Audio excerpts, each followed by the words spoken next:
parler, n'est-ce pas, comment dire, la disposition de l'Assemblée, et comme vous le savez, quelle est votre proposition pour une sortie de crise? Parce qu'on demande quand même quelque chose pour moi qui est très difficile. Merci à vous. Hein. On va aller pas à pas et très rapidement, monsieur Aluseni Makane Rakake. D'abord, vous avez donné le nom de votre enfant. C'est purement personnel. Hein. Mais quand même, nous sommes dans une émission sans tabou. Hein. Oui, sans tabou. Pour vous dire la vérité, Doncas est pour moi une référence en matière politique et en matière de relations humaines. Ce que je vais vous dire. Au lendemain de l'élection du professeur Alpha Condé au pouvoir, je suis allé le voir pour créer ensemble ce qu'on appelle aujourd'hui le RPG Arc-en-Ciel. Mais à cette époque, il n'était pas prêt. Il est parti à l'opposition. Et pendant qu'il était à l'opposition, je le fréquentais régulièrement. Il me recevait comme un frère. Il savait faire la différence entre le combat politique et les relations humaines. Il savait faire la différence entre un ennemi et un adversaire politique qui est momentané.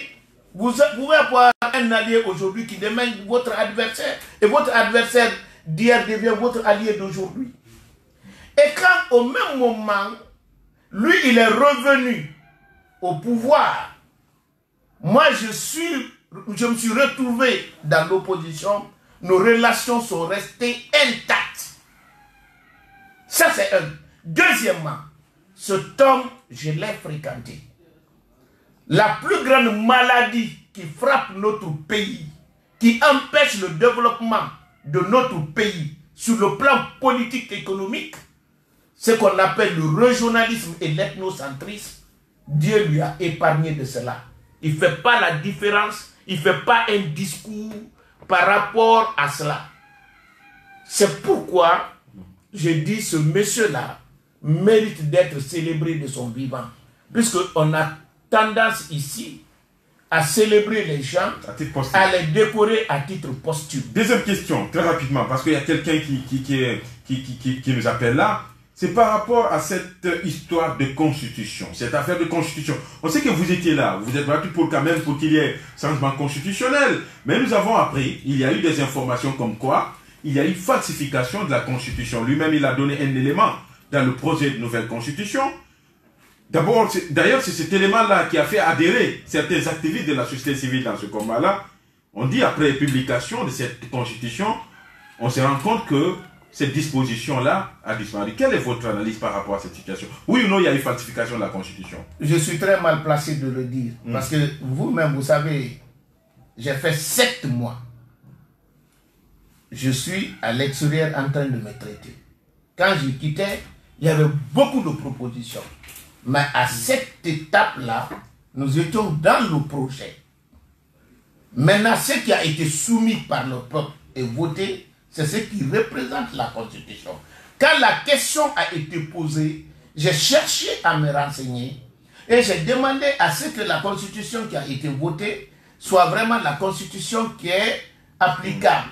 Mais j'ai eu mes amis tels que le ministre d'État Papakoli Kourouma qui m'a dit que celle qui a été publiée, c'est celle qui a été votée par le peuple, c'est celle qui a été affichée partout le jour de vote. C'est dire que jusqu'au dernier jour, l'État a tout fait pour que les gens sachent pourquoi ils votent. Si tel est le cas, je peux dire qu'il n'y a pas de falsification de la Constitution. Évidemment, je ne suis pas favorable à la falsification de la Constitution, c'est-à-dire détourner la volonté du peuple. Mais, selon mes informations, il savait que ce qui a été voté, c'est ce qui est publié et c'est ce qui a été promulgué par le président. Avant de répondre à la troisième question, permettez, nous allons donner la parole à cet auditeur-là. Bonjour, monsieur. Bonjour, monsieur. Excusez-moi, bonjour, madame. Oui. C'est madame Maria Mabari, hein? Oui, bienvenue dans cette émission. Ok, je dis bonjour à monsieur Kake. Bonjour, madame. Je lui dis, Dieu merci, il est parti, il est revenu plein de sortes. Dieu merci pour ça. Il est revenu dans son pays natal. Il a trouvé, c'est le bon moment de profiter, il a trouvé un terrain fertile aussi. C'est le bon moment de profiter. Quel est ce terrain fertile? Quel est ce terrain fertile? Elle est partie? Madame Maria Mabari, elle n'est plus là. Oui, bonjour. Alors, bonjour.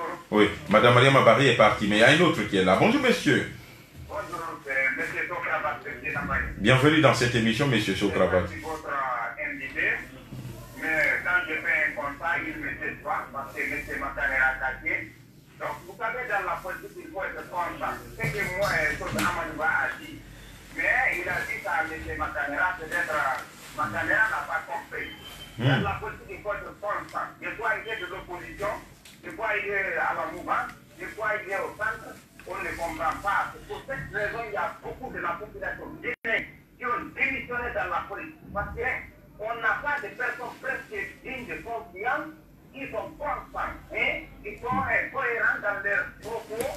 Et c'est pour cette raison que beaucoup de jeunes ont tendance à relater la politique parce qu'on a du mal à comprendre nos politiciens. Mais je vais poser deux questions parce que moi... Très rapidement, oui. C'est d'abord un débat face à face avec M. Makanera, parce que des fois il a tendance de se transformer en un grand religieux, en un théologue. Donc, bon, je veux dire... Attendez, vous voulez un débat avec M. Makanera Kake? Oui. Et il est là, hein. Il va vous échanger directement. Vous échangez directement avec le M. Makanera Kake. Ok, bon, je vais savoir, parce que si M. Makanera a dit, au moment du prophète sallallahu alayhi wa sallam, il y avait une pandémie. Donc le prophète avait dit, les gens, par exemple, qui sont à Lambagny, ne doivent pas se déplacer, aller à Kobaya. Mais il ne nulle part mentionné que les gens qui sont à Lambagny ne peuvent pas se réunir chez eux et prier ensemble. Donc, si ça, je le mets au défi. Gardez la ligne, s'il vous plaît. Monsieur Makanera Kake. D'abord, je voudrais dire à M. Ba, Sokrabat. M. Sokra, quand on parle des hadiths et du Coran, il faut situer dans le contexte réel. Parce que ça évolue en fonction du temps. Même les zakats, au temps du prophète, il n'y avait que 4 traditionnellement. Et aujourd'hui, il y a les usines, il y a le service. Donc ça évolue en fonction du temps. Ça, c'est un. Deuxièmement, je voudrais lui dire, ce qui a confiné Lambangui, c'est ce qui confine les gens dans leur maison. Si le prophète dit, quand il y a une épidémie dans une zone, moi je n'ai même pas parlé de pandémie, j'ai parlé de l'épidémie, dans une zone, ne quittez pas là-bas, c'est pour éviter quoi? C'est éviter la propagation. Et si vous êtes dans votre maison, vous sortez pour aller vous retrouver dans la mosquée, il y aura la propagation. Est-ce que vous devez le faire? Mais il faut avoir un certain niveau pour comprendre comme ça. Monsieur Sokra. Ça, c'est un. Deuxièmement, je vais dire à M. Sokra, s'il veut qu'on discute de l'islam, je suis favorable.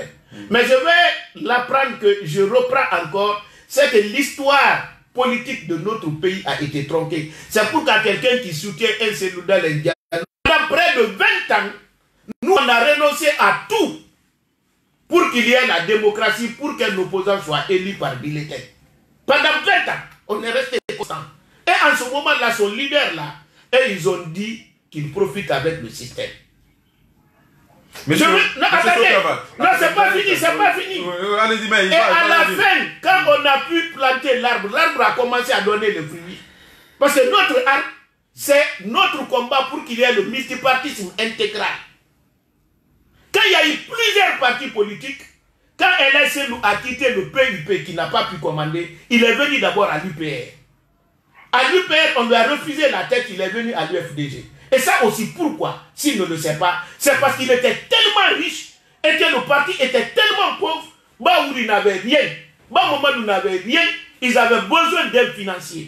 Et si le financier, on la trouve à la personne d'un fonctionnaire qui n'a jamais entretenu de commerce, d'ailleurs sa fonction l'interdisait, qui n'a pas hérité, qui n'a pas une mine d'or, qui prend un parti en charge, ça, et que les gens trouvent moyen de le suivre, on dit que lui, Monsieur Sokrabat, s'il vous plaît, monsieur. Mais je répète, mais je voudrais l'avoir en face. Oui, il viendra, monsieur En face, je lui montrerai quels sont ceux qui sont dignes dans ce pays. La priorité, c'est pas ceux qui ont volé l'argent et qui sont qui sont à la tête des fortunes qui représentent plusieurs milliards d'années de leur salaire. C'est pas eux qui sont dignes. La tension monte d'un cran, monsieur le ministre. On va baisser. Non, ma tension ne monte pas. Donnez-moi une minute. Non, il va le laisser partir. On va le laisser partir. Non, si vous ne me donnez pas une minute, non, donnez-moi une minute.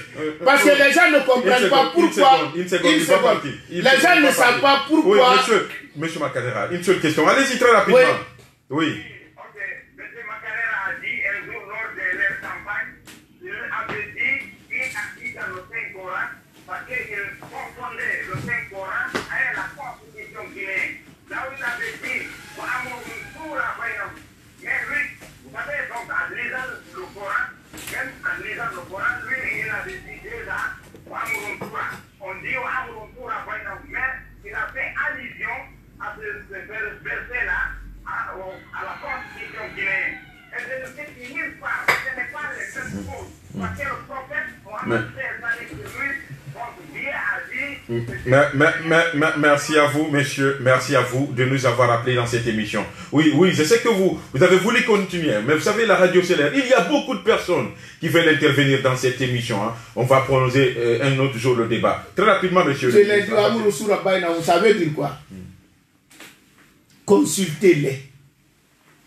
Mais la constitution, c'est quoi? C'est quand on consulte le peuple. La manière dont le prophète a voyagé, c'est pas de cette manière que nous voyageons aujourd'hui. La manière dont il a consulté, c'est pas de cette manière que nous consultons aujourd'hui. Mais l'essentiel, c'est le principe. Mais il faut avoir un certain niveau. C'est-à-dire, non, mais je voudrais avoir M. Sokra, s'il avait le temps, je voudrais que vous organisez une émission spécialement sur l'islam. Je vais l'expliquer c'est quoi l'islam. Exactement. On va le faire. C'est-à-dire pour un musulman, je vais vous dire, pour un musulman, partout où vous êtes, et tout ce que vous faites, vous devez pouvoir avoir une référence. Cette référence, la première, c'est le Saint-Coran. Deuxième, c'est les hadiths du prophète Mohammed, paix et salut sur lui. Et troisième, c'est-à-dire le consensus dégagé par les ulémas. Ça, c'est les trois. Quand je fais la politique, au temps du prophète Mohammed, il n'y avait pas de multipartisme. En notre temps, aujourd'hui, il y a le multipartisme. Je me suis rencontré une fois avec le grand imam, Mosquée Faisal. Donnez-moi le temps de... Oui, très rapidement, oui. Rapidement. Une fois, il est là, il est encore vivant. Il a dit à M. Gassi, à l'époque chargé des affaires religieuses, il dit comment je peux parler de la démocratie sans blesser les chefs et sans trahir ma foi. J'ai dit c'est simple, monsieur, l'imam. J'ai dit je passe avant vous. Quand je vais passer avant vous, vous allez savoir c'est quoi la démocratie et comment un leader peut parler, un leader religieux musulman peut parler de la démocratie. Quand je suis allé, je leur ai dit, quand vous êtes musulman, si vous ne savez pas c'est quoi la démocratie, si vous ne savez pas c'est quoi la justice sociale, mais vous savez quand même qu'est-ce que l'islam interdit et qu'est-ce que l'islam autorise. Si vous faites votre politique, l'islam interdit de mentir, ne mentez pas. L'islam interdit de blesser, ne blessez pas. L'islam interdit de trahir, ne trahissez pas. Si vous respectez tout ce que Dieu a dit, vous faites votre travail, vous êtes sur le chemin de Dieu, vous êtes dans la religion de Dieu. Mais l'islam interdit de mentir, de voler, de faire l'ethnocentrisme. Vous faites ça. Nous avons, excusez-moi, nous avons une auditrice. Bonjour. Oui, très rapidement, madame, hein, parce que là, nous sommes prêts.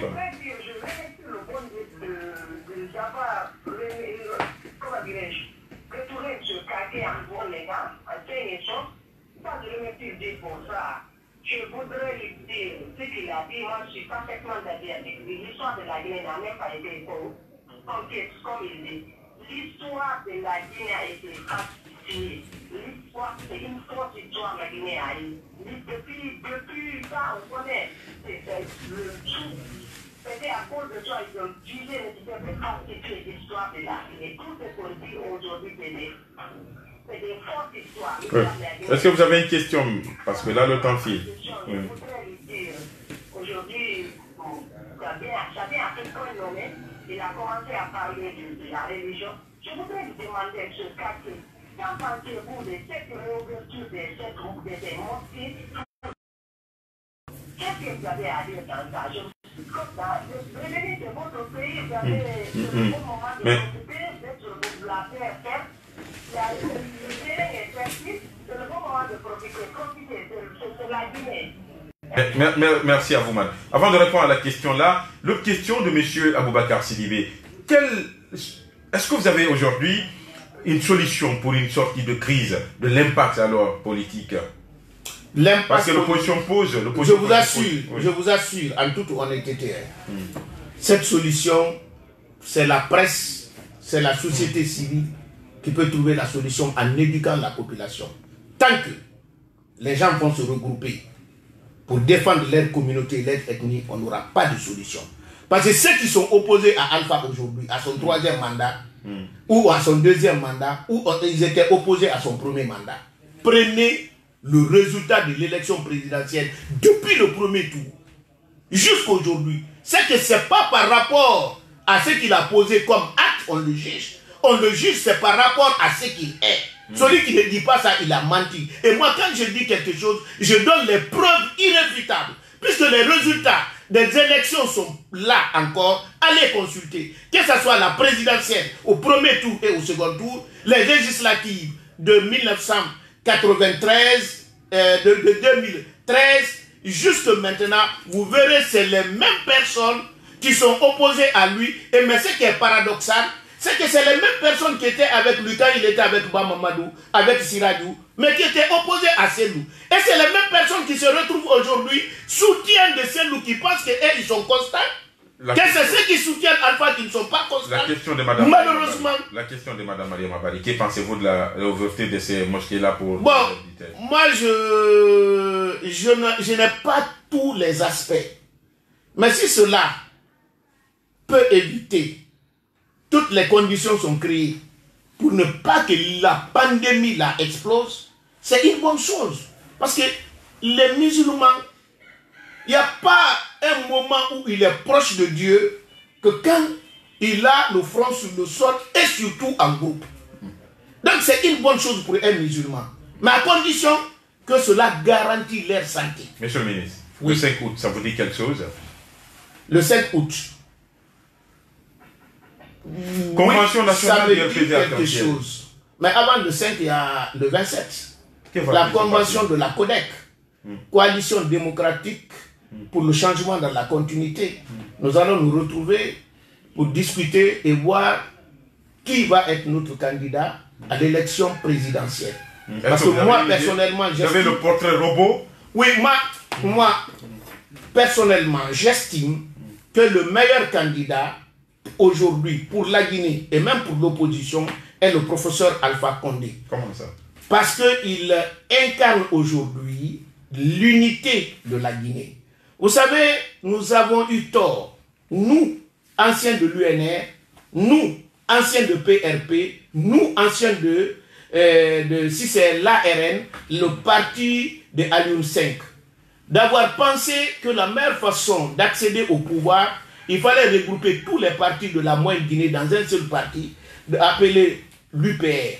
C'est ça qui donne la force mais maléfique pour certains d'utiliser ce parti-là contre la démocratie. C'est pourquoi, à l'opposé de ce que nous avons fait, puisque je fais partie, j'étais membre de ce parti à cette époque-là, bien que j'étais opposé à cette idée communautariste, mais c'est à mon temps on a fait. Et malheureusement, dans la fusion, il n'y avait aucun leader d'une autre ethnie, sauf seulement ceux du Fouta. C'est pourquoi quand Alpha Condé est venu au pouvoir en 2010, j'ai tout fait pour qu'il y ait RPG Arc-en-Ciel qui regroupe les leaders des 4 régions naturelles de la Guinée.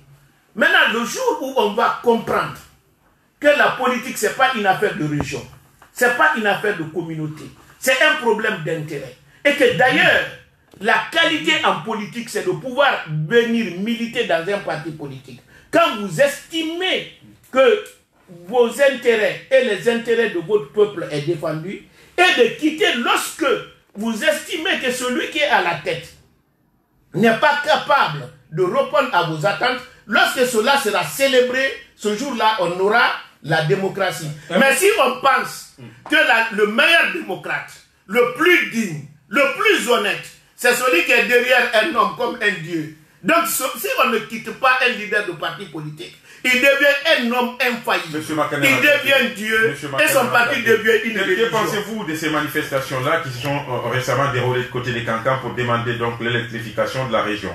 Rapidement, je vous dis que cette manifestation, je sais que c'est manipulé. Mais malheureusement, ceux qui soutiennent les gens de Cancan, c'est ceux-là qui vont partout pour dire que le pouvoir de Alpha Condé, c'est pour la Haute-Guinée.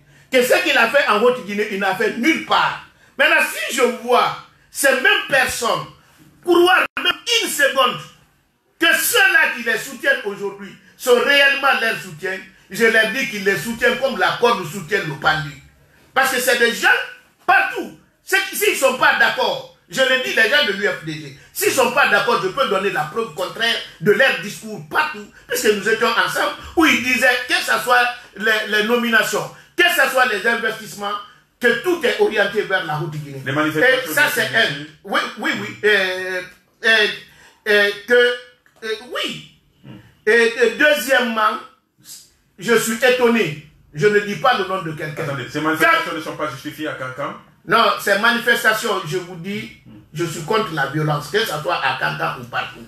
Et je suis contre toute association qui dit développement d'une région. On dit développement de la Guinée. Quand je vois un leader de parti politique qui a pour ambition de commander toute la Guinée, soutenir une prétendue association pour l'électrification de la Haute-Guinée, moi je pense que lui doit démissionner. Il ne mérite plus d'être... Vous faites allusion à qui? Je ne dis le nom de personne. Il doit démissionner de son poste.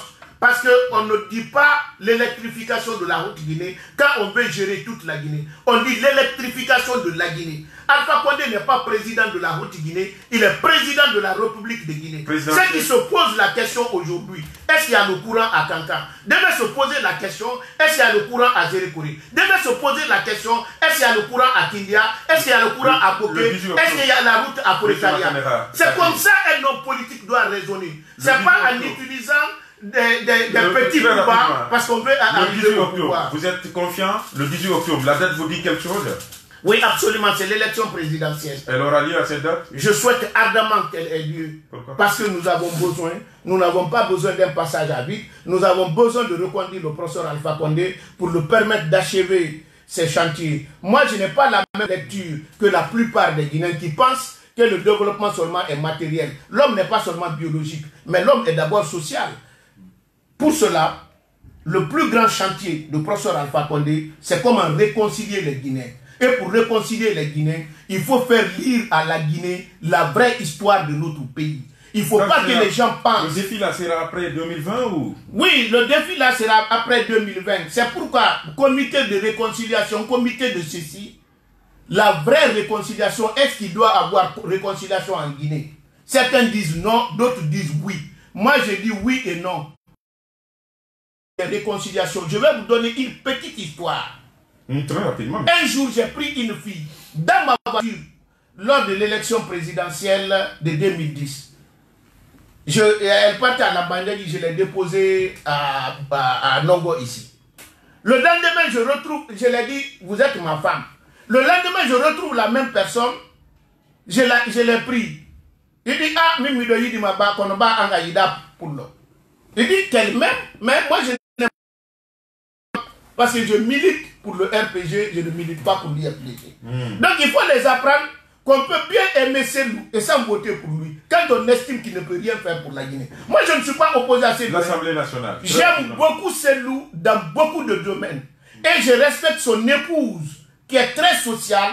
Quand je suis tombé malade, elle est partie me voir à l'hôpital. Mais est-ce que cela est suffisant que je donne un cutus à un parti politique qui cristallise la haine, qui a même créé un cimetière spécial? Quel sera le rôle de ce cimetière quand ce parti sera au pouvoir? C'est cristalliser la haine. Alors qu'au fond, en réalité, en Guinée, il n'y a jamais eu d'assassinat ciblé ou ethnique. Il y a eu l'assassinat pour le pouvoir. Quand le pouvoir théocratique... Monsieur Makane attaqué, on ne va pas rentrer dans l'histoire. Cette dernière question... Non, mais c'est important. Non, nous sommes pris par le temps. Hein. Cette dernière question, vous êtes député à l'Assemblée nationale, président de la commission communication, c'est ça? Absolument. Quel est votre défi? Le défi aujourd'hui, c'est de faire en sorte que les Guinéens aient une information en temps réel, dépassionnée, mais que les auditeurs et tous les Guinéens soient respectés, tant par ceux qui sont au pouvoir, mais même par les journalistes. Et pour cela, je suis opposé à toute idée de plusieurs catégories de Guinéens. C'est-à-dire des Guinéens qui n'ont aucun droit, c'est-à-dire le bas peuple, et tous les autres Guinéens qui ont un certain pouvoir, se créent une catégorie et des lois spécifiques. Par exemple, dépénalisation de ceci, dépénalisation de cela, je suis contre. Si on doit dépénaliser, on dépénalise pour tous les Guinéens. Si on est contre la diffamation, on dit que ce n'est pas un délit. Donc que tout le monde puisse diffamer l'autre et qu'on ne condamne personne. Vous voulez mais tant que... Non, je n'harcèle pas. Mais tant qu'on considère dans nos textes que la diffamation est un délit, il faudrait que ce délit-là soit pour tous les Guinéens. Voilà le combat que je vais mener. Je ne sais pas si je vais une proposition de loi dans ce sens? Je ferai une proposition de loi dans ce sens. Et je ferai en sorte que les bons journalistes soient protégés. Je ferai en sorte que vous puissiez vivre de votre travail. Je ferai en sorte que la pyramide ne soit pas renversée aujourd'hui. Parce que quand vous prenez la réalité du terrain, les bons journalistes, les meilleurs qui se respectent et respectent la déontologie, ne gagnent rien. Parce qu'il ne peut pas attaquer les directeurs sur le faux. Il ne peut pas attaquer les ministres sur le faux. Je vous le dis, la plupart de ces journalistes de l'opposition, les véhicules dans lesquels ils roulent, ce sont les directeurs qui payent pour eux. Ce qui est très dommage. Monsieur Alousseini Makane et contribue à piller l'économie du pays. Merci à vous d'avoir accepté de répondre à cette invitation. Et merci de nous avoir fait ce privilège-là. Parce que vous avez promis et vous l'avez fait. Première interview à Évasion dans l'émission Le Perroquet. Merci. Vous savez, l'Évasion, c'est ma famille. Et vous aussi, j'ai oublié de vous féliciter, de vous souhaiter un heureux ménage. Merci, monsieur le ministre. Merci. C'est la fin de cette émission. Ce matin, les opérations techniques ont été conduites côté radio par Mohamed Kamara, service Kadraz, Alassane Simaka, l'enfant de Ofria, Oumar Souma, l'enfant de Sougueta, hein, ça c'est dans Kindia. Le service Kadraz est assuré par Vaba Koivogi, l'enfant chéri de la forêt. On se retrouve le lundi prochain, Inch'Allah, pour un autre numéro. D'ici là, passez